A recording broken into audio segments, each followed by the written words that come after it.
Calling all detectives. The marks on a murdered girl's throat indicated that she could only have been killed while flying through the air. That is the situation on this page from my casebook. The casebook of Jerry Browning, private detective.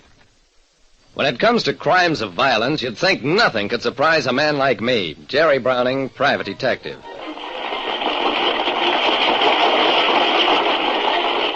When Wirtz Brothers Combined Circus comes to town, you can find me right there at its first performance, and at as many others as I can steal time to attend. And what I like best about the Wirtz Brothers Circus are the 5 flying Felipes. For my money, the best high trapeze act in the business.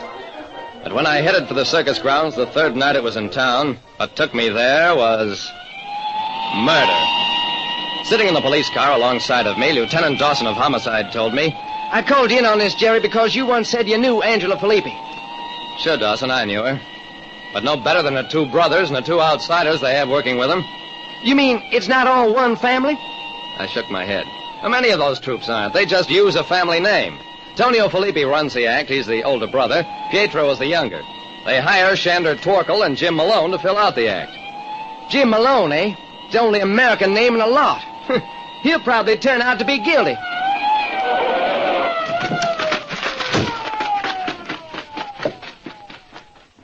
We found the body of Angela Felipe where it had been discovered, on the sawdust floor of the main ring.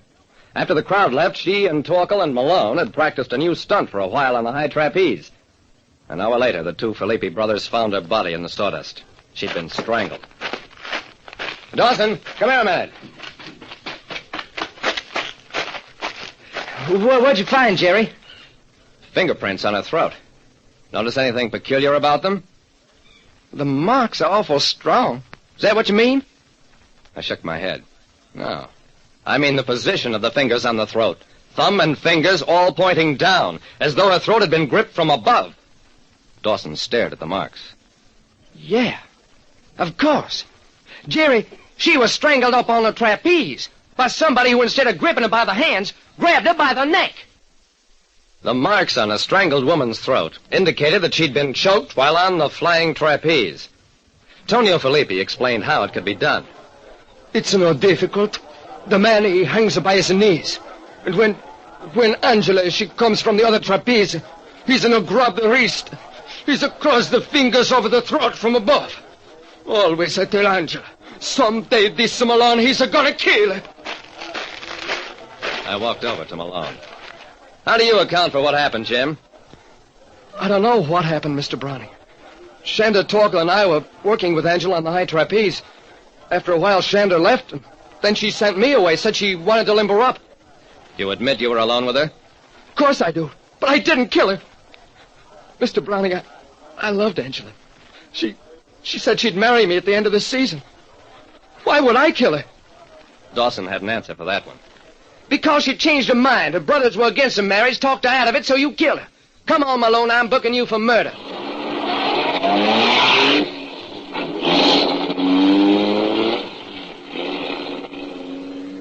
Yep, they booked him the next morning.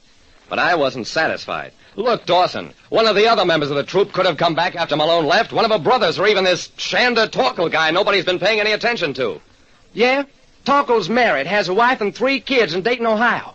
And the brothers were together every minute of the time. If either one did it, they both did it. And 2 husky guys don't have to strangle a girl on a high trapeze. They can wait and catch her on the ground.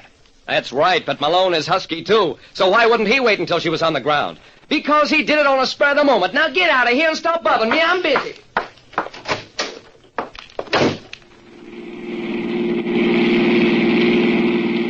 I drove on out to the circus grounds. It was still early. The crowd hadn't begun to arrive yet, though the sideshows with their freaks were already open to catch stray dimes. Tommy Aldine, a concessionaire I knew slightly, came up to me. I hear they booked Malone for Angela's murder, then, right? I nodded. Yeah. But I'm not convinced he did it, Tommy. Aldine shrugged. Wouldn't blame him if he did. She kept that poor guy on the string for years, promising to marry him so he wouldn't leave the act, then flirting with half a dozen other guys and all that. That's fine. You've just pushed Malone one step nearer to the chair. Right this way, folks. See the Congress of Freaks. The girl with no head. Aunt Tilda, fattest woman on earth. Mr. Tom Thumb Jr., smaller than his pappy. And Big Bill Bullinger, tallest man on earth, stands 8'7" in his bare feet. I put down my dime, strolled on inside. I watched the sword swallower, looked at the girl with no head, it was done with mirrors, and stopped before Big Bill Bullinger. He wasn't 8 feet tall, even with cowboys' high-heel boots, but he was big, around 7 feet, and unlike most giants, built in proportion. Big Bill will now demonstrate his strength by bending an iron bar into a horseshoe.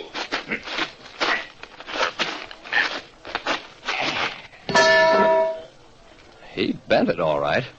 And when I picked up the bar, tested it, that was one stunt not done with mirrors.